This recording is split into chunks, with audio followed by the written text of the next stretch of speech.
छत्रपती संभाजीनगरमध्ये आज शिंदेची शिवसेना आणि भाजप युती संदर्भातली दुसरी बैठक पार पडणार आहे। या बैठकीचं नेतृत्व मंत्री अतुल सावे आणि मंत्री संजय शिरसाट करणार आहेत। गुरुवारी झालेल्या पहिल्या बैठकीत भाजपने शिवसेनेला 50-50 जागा वाटपाचा प्रस्ताव दिलेला होता।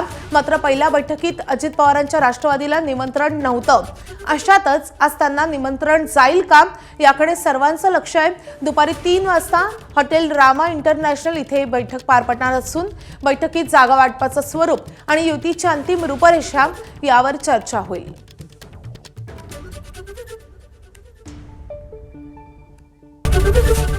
एबीपी माझा, उघडा डोळे बघा नीट।